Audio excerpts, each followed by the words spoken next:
নির্বাচনের সততা এখন প্রায় চলেই গেছে, পালিয়ে গেছে। আমরা কিছু মানুষ এখনো চেষ্টা করি যে এই সততাটাকে সামনে রেখে রাজনীতিটাকে করার জন্য। আমরা সেটা চেষ্টা করি, সবসময় পারি তা বলবো না, কিন্তু চেষ্টা করি।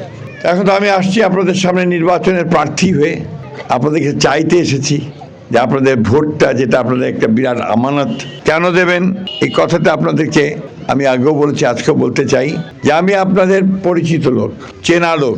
1991 সাল থেকে আমি আপনাদের সঙ্গে কাজ করছি। এই এলাকায় হিন্দু ভাইরা আছেন, মুসলমান ভাইরা আছেন। আমরা 1971 সালে পাক সেনাদার বাহিনী আমাদের উপরে অনেক অত্যাচার করছে, করে নাই? বাড়িঘর ছেড়ে চলে গেছিলেন না ইন্ডিয়াতে, বাড়িঘরগুলো সব পুড়াই দিছিল না? আমার ঠাকুরগাঁও শহরের বাড়িটা ভাই একমাত্র ওই বাড়িটা ছাড়া কিছু ছিল না, সব খুলে খুলে নিয়ে চলে গেছিল।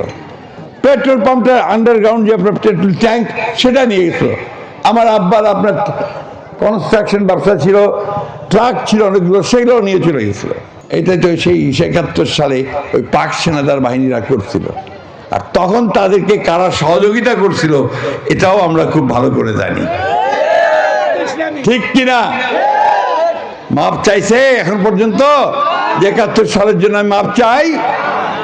তো মাপটা চান, বলে যে ভুল করছি ওই সময়, তারপর জনগণের কাছে বলেন যে এবার আমাদেরকে কিছু ভোট দেন, তাই তো নাকি? তো ওইটা ভাই চায় নাই, এরা উল্টা হামাক গাইড আছে।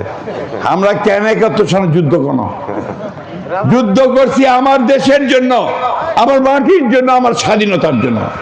আমি ওই স্বাধীনতার জন্য আমার জীবন বিসর্জন দিতে রাজি আছি বন্ধুগণ।